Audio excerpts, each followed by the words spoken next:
me vais a perdonar un poco este percance y yo te pediría un poco que empezáramos con la charla y va a ser atípico, pero la presentación la haremos al final. Entonces, si no te importa. Perfecto. Bueno, pues en primer lugar, disculpas por el retraso, pero vamos a tratar de recuperar un poco estos minutos que hemos perdido, ¿no? Mi nombre es Eduardo Sicilia. Trabajo en la Escuela de Organización Industrial como director del mundo executive, de los programas executive, y mi experiencia profesional básicamente está en el mundo del talento, a través de distintos consejos de administración relacionados con compañías que buscan y entrenan al directivo, ¿no? Yo estoy encantado de estar en este congreso sobre el aprendizaje, sobre la innovación y la competitividad, y voy a tratar de aportar una pequeña reflexión que nos ayude a todos y que he titulado el I-Talento, su nuevo genoma, ¿no?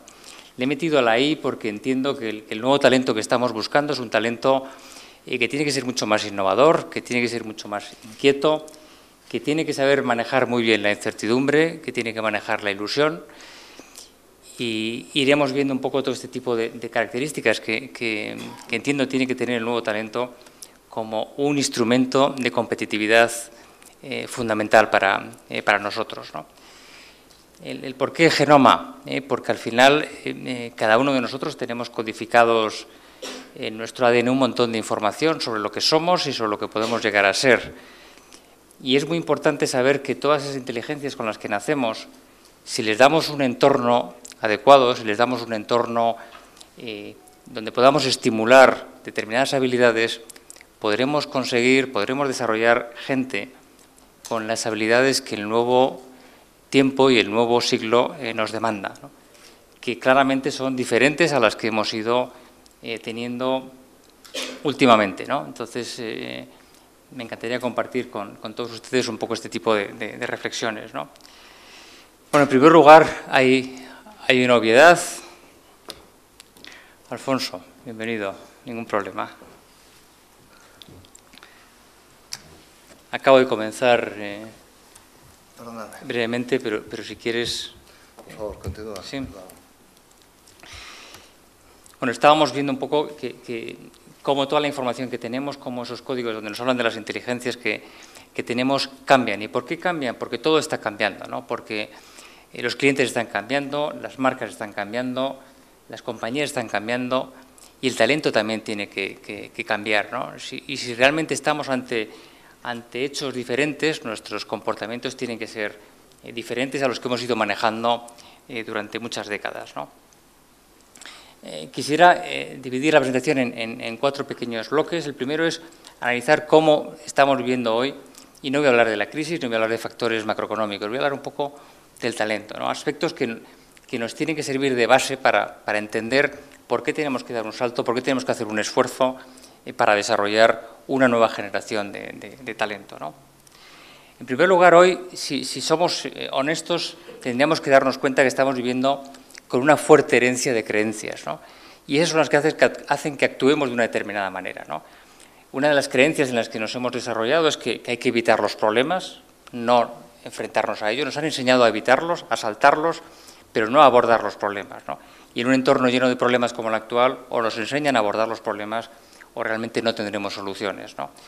También nos han enseñado que tenemos que ganar dinero, que está muy bien, pero no nos han enseñado que lo que tenemos que hacer es resolver grandes problemas que afectan a la sociedad. Si tuviéramos esta mentalidad, habría muchos más jóvenes que empezarían a ilusionarse por trabajos donde pueden resolver cosas en el mundo y no solamente un título y ganar el máximo dinero posible, ¿no? Y nos han enseñado otro tema fundamental, que es que el error es un fracaso. Eso es una carga que tenemos todos en ese ADN que hablábamos un poco al principio y que además nos han ido castigando sucesivamente para hacer una creencia todavía mucho más fuerte, ¿no? Y luego también los buenos tiempos nos han hecho muy conservadores, sin dejar espacio a la innovación. Como todo ha ido bien durante 20 años, pues ¿para qué voy a tener que inventarme escenarios nuevos? Si está haciéndolo muy mal, se puede ganar dinero, ¿no? Hoy haciéndolo muy bien es muy difícil ganar dinero, ¿eh? Entonces yo creo que ese espacio conservador nos ha limitado esas creencias, ¿no? Y luego los consejeros delegados de las compañías han tenido un perfil muy cortoplacista. Quizás no han sido personas, precisamente porque hemos vivido tiempos de bonanzas, que hayan trabajado en un entorno de medio plazo. Y sin embargo el mundo está empezando a valorar otras cosas. El ejemplo quizás más práctico es uno que pongo aquí, ¿no? Es decir, hoy el mercado lo que quiere es que haya compañías que nos hagan soñar, que haya compañías que nos sorprendan, que haya compañías que piensen mucho más allá. Si miramos la valoración del IBEX, nuestras empresas más potentes, y la valoración de Apple, una compañía que fabrica tecnología, pero fabrica experiencias y sueños, prácticamente la cotización es la misma. Pero si valoramos lo que piensa todo el mercado a nivel internacional sobre ambos colectivos, el IBEX, como todos sabemos, ha tenido una caída en los últimos 12 meses de más del 20%, y Apple no solamente no ha caído, sino que ha crecido un 40%. Esto nos está diciendo que el capital se está instalando en compañías que imaginan posibilidades, que imaginan nuevas alternativas. Este sería un poco el mensaje llevado al caso más práctico, que es donde se está yendo en este momento el dinero, ¿no?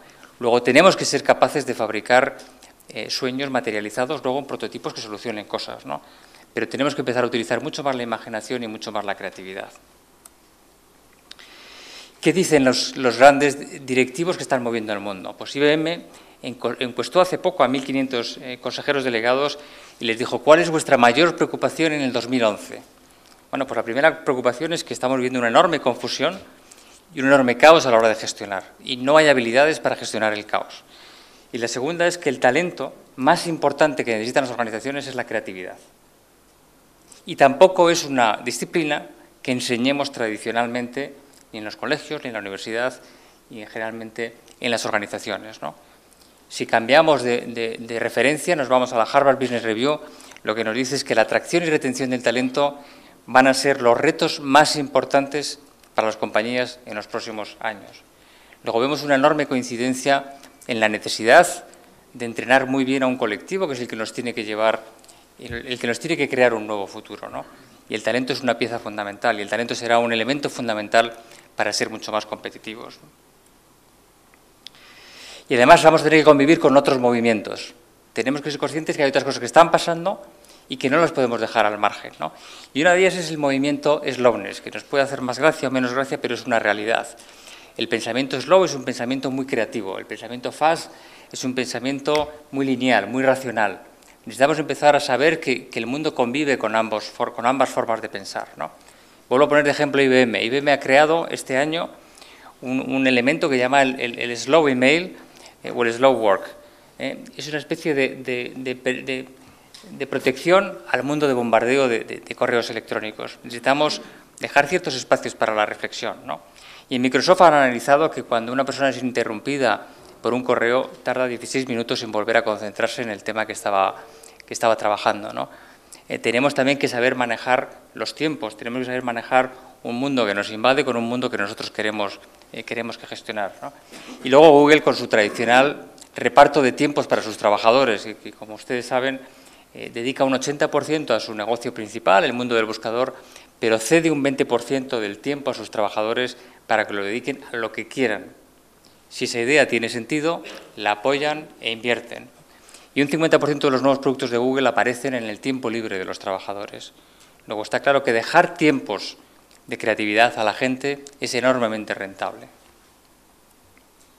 Bueno, y con esta poco reflexión de cómo nos encontramos hoy en relación al mundo del talento, vemos que hay distintas realidades en el mundo del talento, ¿no? Hoy probablemente sean más importantes las habilidades que los conocimientos. Los conocimientos están empezando a ser una disciplina que queda obsoleta en muchos campos muy rápida. Hay carreras técnicas donde en el segundo año el 50% de los conocimientos quedan obsoletos en las disciplinas reales de las empresas.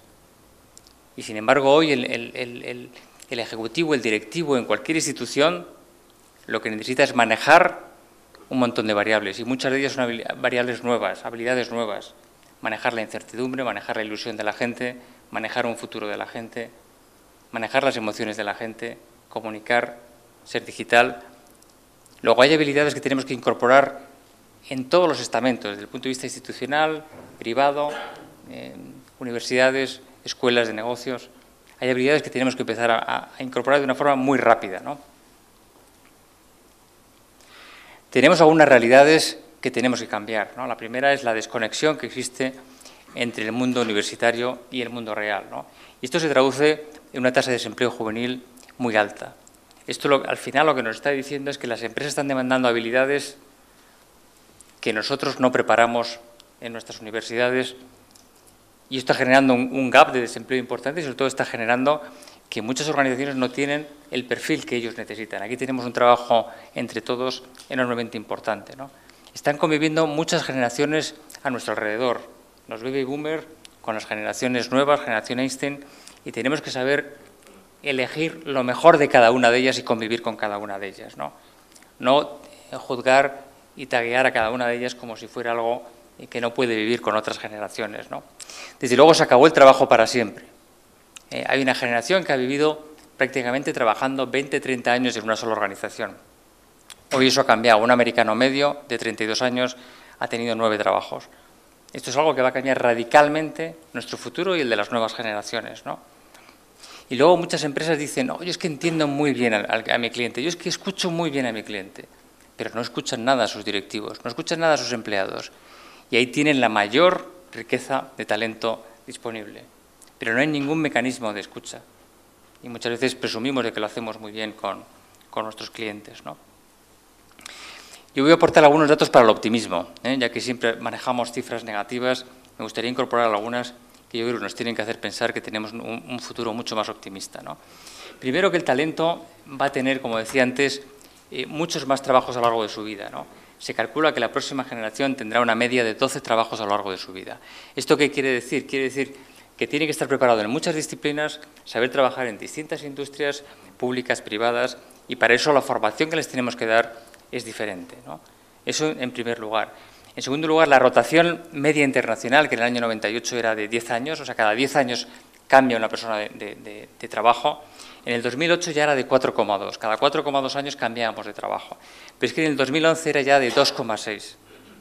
O sea, en menos de 3 años ya cambiabas de trabajo. Es cierto que esto tiene una enorme influencia por la rotación que ha habido de compañías que no lo han hecho bien y ha habido un movimiento muy fuerte.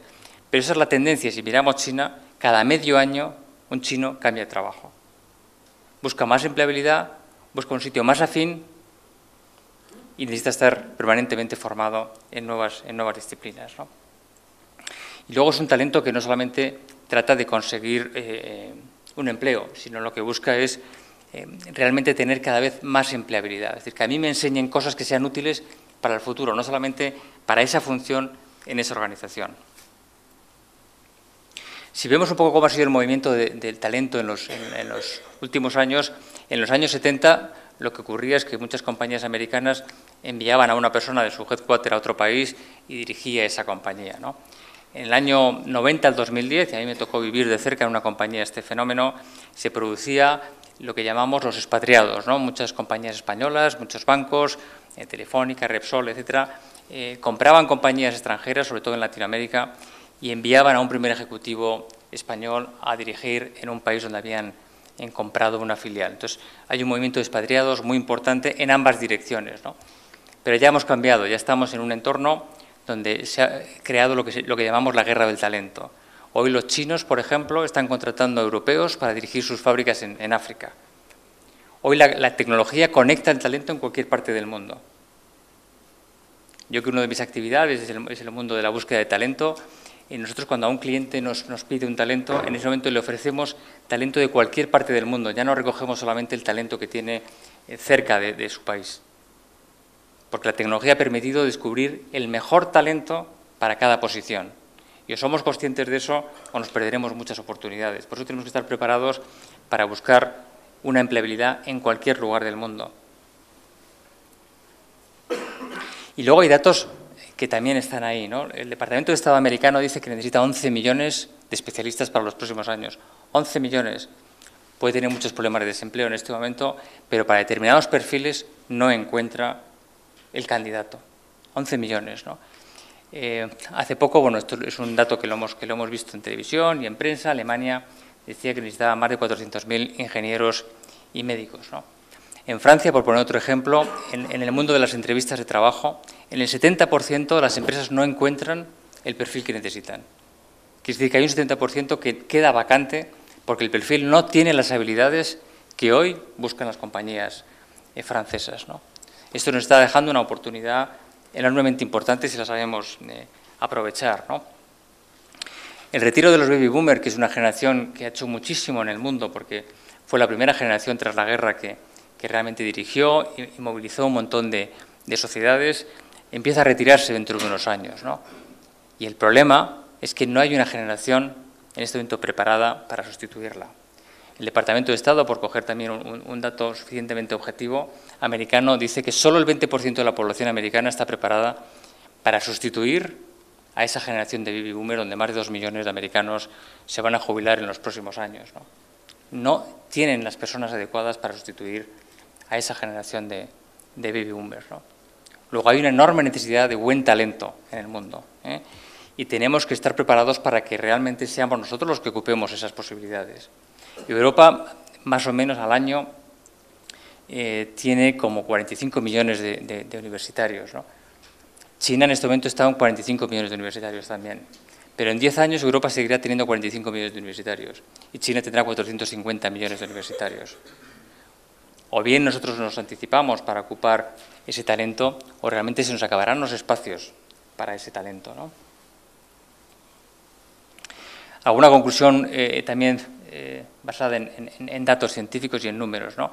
El crecimiento internacional está creciendo a tasas muy altas, cerca del 40%.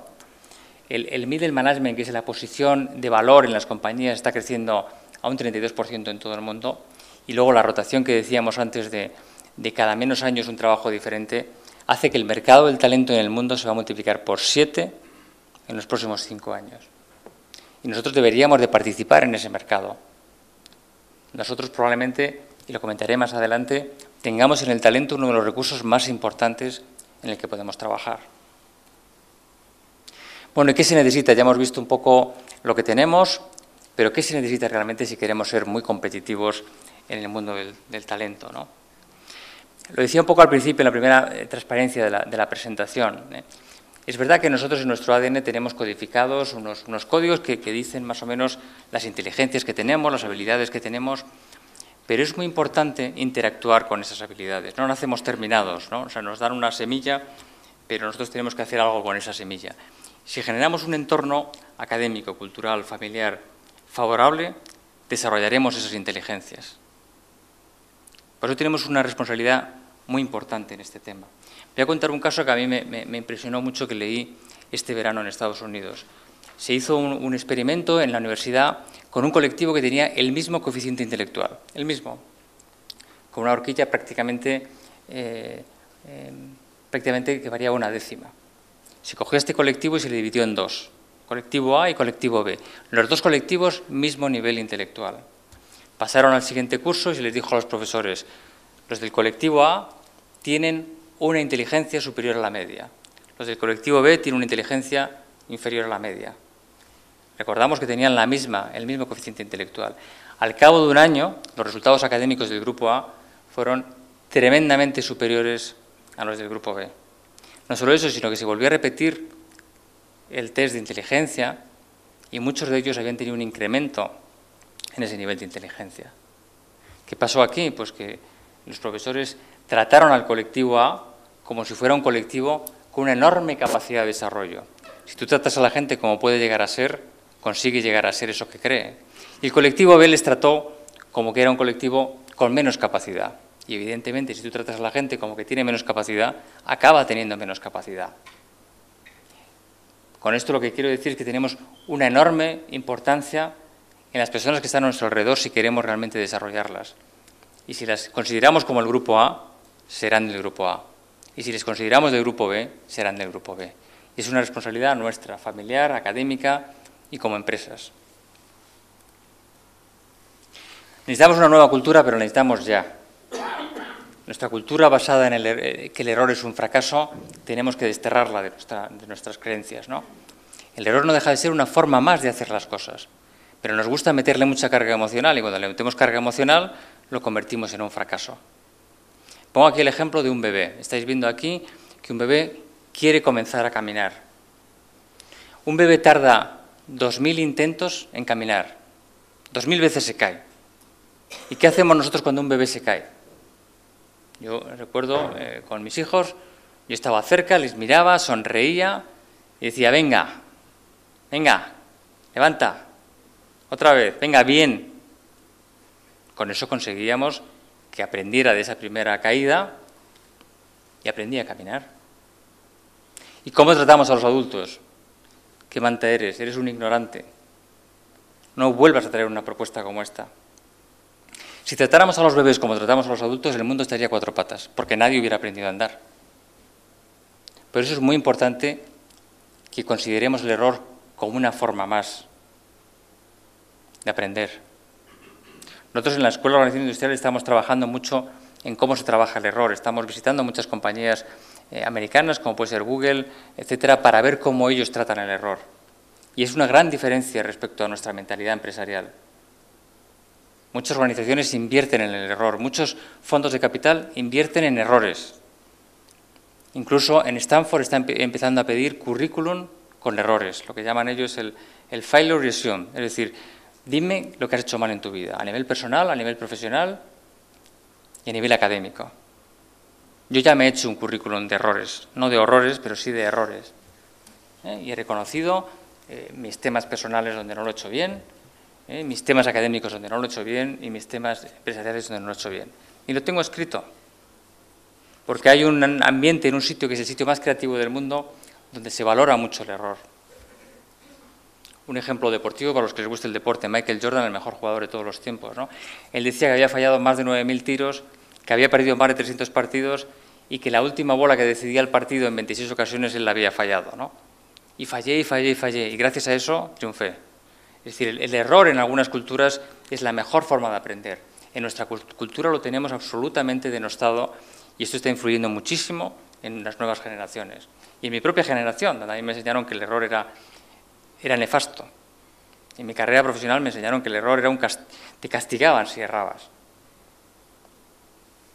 Hemos probado a trabajar con el error como mecanismo de aprendizaje, desde luego en alumnos de la escuela que lo estamos empezando a hacer. El resultado es impresionante. Estamos viendo ideas mucho más creativas cuando la gente asume esto como una parte del proceso. Y vivimos en un mundo digital. Me gustaría que escucháramos este vídeo, que algunos lo conoceréis. Esta es una niña que por primera vez, con 2 años y medio, recibe una tablet. Por primera vez. Yep, it's got Super Tower on it. Movies. The movies are not cool. Tarda 30 segundos en entender cómo funciona. I want the one that takes a picture.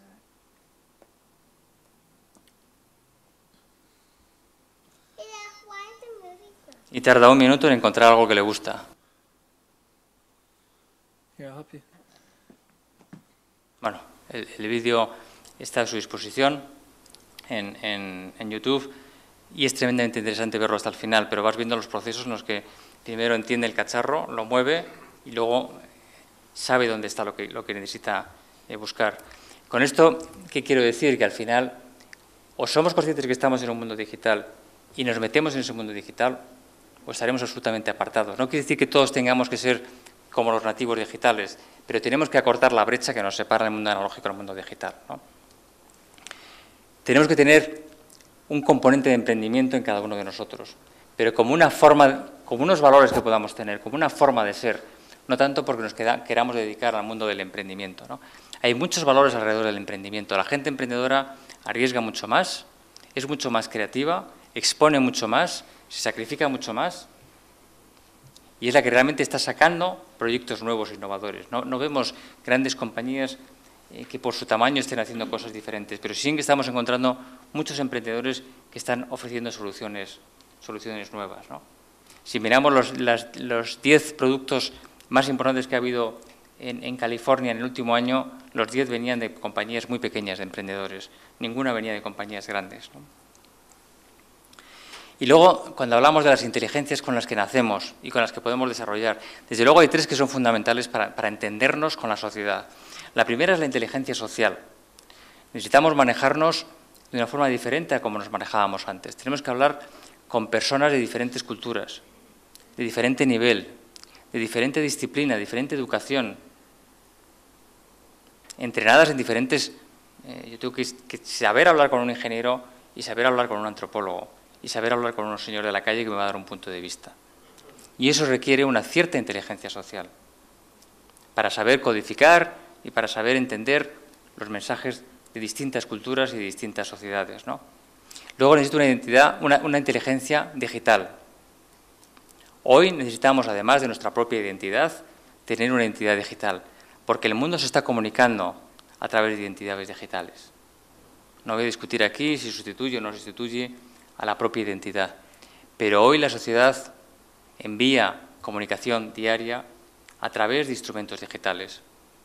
No tenemos que ser un máster, pero tenemos que sabernos manejar muy bien, porque el mercado nos está diciendo, los clientes nos están diciendo lo que quieren a través de instrumentos digitales, a través de redes sociales y a través de un montón de herramientas digitales, ¿no? El periodismo se ha movido hacia el mundo digital. Tenemos que entenderlo. Yo no digo que tengamos que ser maestros, pero tenemos que entender ese mundo digital y tenemos que intentarlo. Y luego necesitamos una inteligencia emocional. Al final, muchas veces decimos, no, mis empleados son mi activo y tal. ¿Qué activo ni qué historias? Lo que tú tienes son personas con emociones. Si tú gestionas esas emociones, sacarás lo mejor de la gente. Pero hay que entender esas emociones, sobre todo en un momento en el que estamos viviendo situaciones muy complejas desde el punto de vista económico. Y o sabes entender muy bien esas emociones o no vas a conseguir ilusionar a la gente para un proyecto complicado, ¿no? Y luego se necesita innovación. Hemos visto antes que para encontrar nuevas soluciones tendremos que pensar de forma diferente, ¿no? Aquí pongo un ejemplo de lo que sería un proceso de innovación o lo que llamamos el mundo del pensamiento de diseño. Lo que estamos haciendo es cambiar la forma de pensar. Nosotros antes pensábamos una solución y íbamos directos a la solución. Pensemos que queremos arreglar el mundo del transporte de basura en Madrid. Vamos directamente a la solución. El mundo del pensamiento de diseño lo que nos dice es que hay que dedicar un tiempo antes a la observación. Yo observo cómo son las calles, observo cómo son los camiones de basura, observo cómo tira la basura la gente. Y cuando he observado me pongo unos retos, unos objetivos. ¿Qué tengo que mejorar? Y empiezo a trabajar con expertos de diferentes disciplinas. Me pongo un reto, luego hago un prototipo, entreno, lo arreglo, vuelvo a poner otro prototipo. Este es un poco el concepto de pensamiento de diseño. Cada vez más el mundo del diseño se está llevando a otro tipo de disciplinas, porque la forma de pensar es una forma de pensar mucho más holística y consigue muchos mejores resultados, ¿no? Y desde luego la innovación pasa por las personas, que son las que tienen las ideas. Y tenemos que recuperar todo ese mundo de valores, un mundo de valores que vimos que cayó de una forma mucho más acelerada que la economía. Esta crisis tiene un componente mucho más de valores que económico, ¿no? Hemos perdido como generación un montón de valores que tenemos que recuperar, ¿no? Valores muy sencillos, lo que antes llamábamos virtudes, que ahora lo llamamos valores, pero que son muy sencillas, ¿no? Todo el mundo del respeto, la educación, la humildad, la justicia, y que no sean solo palabras que vayan en un póster en una sala de juntas, ¿no? Que realmente sea por lo que tú actúas, por lo que tú vives, ¿no? Por el mundo de las personas que tú quieres y cómo te quieres relacionar con ellas, ¿no? Decía José Luis San Pedro, para mí una de mis referencias académicas más importantes, que no hay que producir más cosas, lo que hay que producir es más valores éticos, ¿no? Para vivir un ideal de sociedad. Y luego la diversidad. Yo cuando entro en una organización y veo que todos somos iguales, acabaremos haciendo cosas iguales, ¿no? Y cosas bajo un solo punto de vista, ¿no? Necesitamos la diversidad de cultura, de país, de educación. Al final las personas de distinta formación lo que hacen es, tienen un pensamiento para ver las cosas diferentes. Si unimos todos esos pensamientos saldrán cosas creativas, ¿no? Si somos todos iguales acabaremos haciendo lo mismo. Y el mundo ya es diverso. Muchas organizaciones ya empiezan a formarse de una forma diversa. Y cuando vemos los anuncios en el periódico de puestos de trabajo, yo empiezo a ver que hay posiciones absolutamente diversas para organizaciones muy tradicionales. empezamos a darnos cuenta de la importancia de la diversidad, ¿no?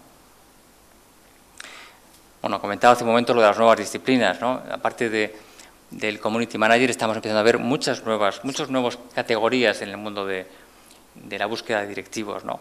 Gestores de reputación, embajadores de marca.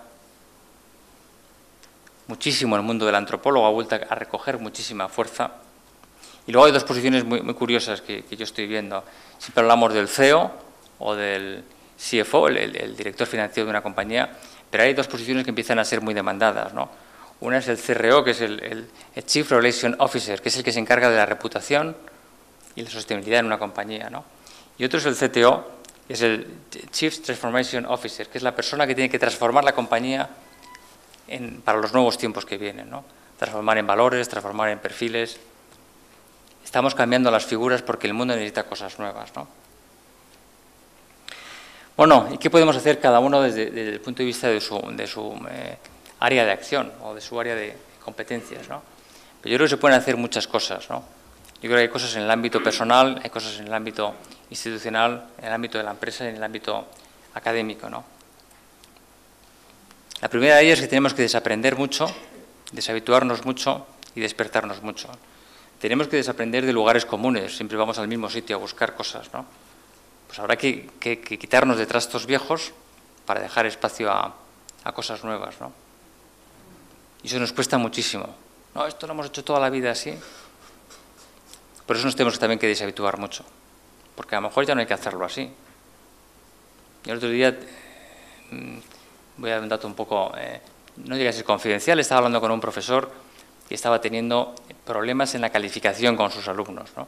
Un problema en la calificación con los alumnos significa que tenía un 7 de media, pero por debajo del 8 para nosotros es un problema, ¿no? Y me decía la persona, si es que no lo entiendo, doy esta clase en muchas escuelas de negocio y la calificación es la misma, pero si llevo 3 años haciendo lo mismo. Yo le dije, pues por eso tienes la calificación, porque llevas 3 años haciendo lo mismo, ¿no? No es un chiste, es que es verdad. 3 años haciendo lo mismo ya no vale. No, pero si toda la vida lo hemos... Ya, es que pues a lo mejor ese es el problema, que toda la vida, y sin embargo el aula ha cambiado.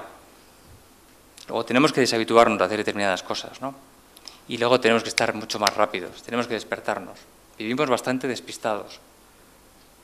Tenemos que estar mucho más atentos a lo que está pasando, ¿no? ¿Cómo era el aprendizaje en mi época, cuando yo estudié? Pues pongo aquí un embudo porque nos hagamos un poco una idea. Yo cuando iba al colegio tenía una educación básica, después en la universidad tenía una educación un poco más especializada, en los máster más especializada, y luego el mundo profesional me daba una educación la suficiente para desarrollar mi actividad. Pero la suficiente, no mucho más, ¿no? Hoy esto ha cambiado, entre otras cosas por la longevidad, es decir, porque nuestra vida va a ser mucho más larga, va a ser un 20% más larga y además en unas condiciones de salud mucho más altas. Y como decíamos antes, que vamos a ir cambiando de trabajo cada pocos años, el embudo cambia. Es decir, los primeros años son importantes para tener una cierta educación, sobre todo en valores, pero después el día a día del trabajo es donde está la verdadera educación. Tenemos que estar permanentemente formándonos. Solo las personas que se den cuenta que en su vida profesional tienen que estar con la flexibilidad necesaria para cada poco tiempo entrenarse, serán personas actualizadas en ese día a día. No, yo ya, como ya soy director general, a mí ya no me hace falta... No, pues por eso. Te hace falta muchas cosas, porque es que ahora hay habilidades nuevas para resolver problemas nuevos. Y ese es el cambio fundamental en el aprendizaje. El aprendizaje ya está en todos los niveles de nuestra vida y en todos los momentos de nuestra vida. Y tenemos que invertir tiempo y dinero para estar permanentemente formándonos. Ese es el gran cambio de la sociedad. Y hay que tener la inteligencia para saberlo, para saber que yo hoy necesito permanentemente formarme y dedicar un tiempo al año de mis recursos y de mi tiempo para formarme. Si no, no voy a entender lo que pasa en la calle, porque lo que pasa en la calle está cambiando. Bueno, ¿cómo lo veo yo desde el punto de vista del modelo de aprendizaje? ¿Hacia dónde tenemos que ir pasando y hacia dónde estamos yendo como ejemplo, ¿no? Pasamos del individuo a la inteligencia en grupo. Estamos viendo que los resultados en grupo, si utilizamos las inteligencias de todos, podemos ser mucho más potentes que con inteligencias aisladas, ¿no? El mundo del profesor lo estamos transformando hacia grupos de aprendizaje. Yo tengo mucho que aprender de los que están aquí. Y tengo que buscar mecanismos para interaccionar con esas inteligencias, ¿no? Está muy bien leer casos de éxito o casos que han ocurrido en el pasado, pero es mucho más importante practicar en algo que puede suceder en el futuro. Practicar y practicar. Eso de ver los problemas bajo un punto de vista analítico tiene que pasar a resolver problemas y resolverlos. Y es la forma en la que nos podemos entrenar, ¿no? Tenemos que pasar del pensamiento puro y duro al hacer y prototipar y a ver cómo funciona. ¿Y qué me dice la gente en la calle? Si les gusta o no les gusta. Tenemos que dejar de evitar hacer errores y provocar hacer errores inteligentes. Si eres un madero y eso no es un error, eres un madero. Pero el error inteligente no pasa nada. Tenemos que empezar a practicar con ello, ¿no? Tenemos que pasar del análisis riguroso al test continuo y la revisión, ¿no? Del competir, que es donde yo me crié. Oye, hay que competir, hay que ser muy bueno. No, hay que crecer, hay que conseguir dar un salto en lo que tenemos y esa es la mayor recompensa que podemos tener, ¿no? No ser el mejor, sino realmente ser capaz de generar cosas nuevas para la sociedad, ¿no? Y como decíamos hace un rato, y siendo innovación. Y cuando digo siendo, es siendo, no es que esté la innovación por un lado, yo tengo que ser innovación, ¿no? Decía Valentín Fuster, también otra referencia importante, que la innovación es prueba y error, es avanzar, es hacer, retroceder, voy para atrás, para adelante, pruebo, corrijo, hablo con otro, mucho trabajo, esfuerzo, y de repente una mañana ves algo que antes no veías. Este es el proceso real de innovación. No hay mucha más magia que esta. Combinar todos estos factores. Y cuando estás trabajando un tiempo en algo, un día dices, ya lo veo. Y antes no lo veías, ¿no? Esto es ser innovación. Y ser innovación muchas veces nosotros podemos a nivel individual creer que tenemos ciertas capacidades creativas, ¿no? Pero si quieres hacerlo como institución, tienes que montar procesos para que tu organización empiece a pensar las cosas bajo otros puntos de vista, para que tenga unas técnicas y unos procedimientos de análisis de la realidad diferentes, ¿no? No vale solo con que tú puedas ser una persona muy creativa, ¿no? Al final, si tengo que poner 5 valores... Terminamos. Sí. Si al final tengo que pensar en 5 valores, pensaría en personas que sean diversas, creativas, que sean flexibles, que sean digitales y que estén cargadas de valores, ¿no? Que en la selección de la gente busquemos la máxima diversidad. Lo hemos comentado un poco al principio. No nos vale tener a todos iguales, ¿no? Y que tengamos en cuenta las nuevas generaciones. Si queremos saber lo que está pasando, miremos a los jóvenes. Ellos nos van a dar de alguna manera la radiografía de lo que va a ser el futuro. La gente joven, ¿no? ¿Y cómo queremos que sea este líder? Pues ser una persona, como decíamos antes, cargada de valores, que busque realmente lo que le gusta, lo que tiene habilidades y que además el mercado entienda que eso es lo que hace falta, ¿no? Y lo debemos de tratar, como decíamos antes, en los dos colectivos, el A y el B, ¿no? Tratémosle como el colectivo A, ¿no? Un colectivo que realmente le debemos de sacar el máximo provecho de la inteligencia que puede llegar a desarrollar, ¿no? En definitiva, un talento que desarrolle, como decía al principio, nuevas inteligencias, que sea mucho más inquieto, que gestione muy bien la incertidumbre, la iniciativa, la ilusión. Y aquí todos tenemos responsabilidad. En definitiva, necesitamos personas que quieran cambiar el mundo. Muchas gracias.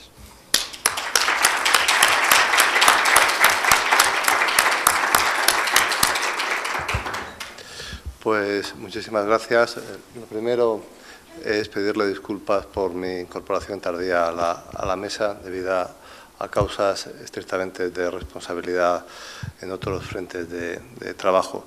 Si al principio de la conferencia hacer la presentación de Eduardo Sicilia era un reto realmente difícil, hacer la presentación una vez que hemos tenido el placer de escucharlo sería una arrogancia que es intolerable, que yo no me voy a permitir. Aprovechar solo este minuto para agradecerle a Eduardo la confianza que ha depositado en mi persona y en la organización que dirijo, siendo un activo clave en su funcionamiento actual, y agradecerles a todos ustedes su presencia en esta reunión. No sé si en el programa está previsto, con la hora en la que tenemos, que haya una rueda de preguntas o damos entrada directamente. Pues damos entrada directamente a la siguiente mesa. Muchísimas gracias, Eduardo. Muchísimas gracias a todos ustedes. Muchas gracias.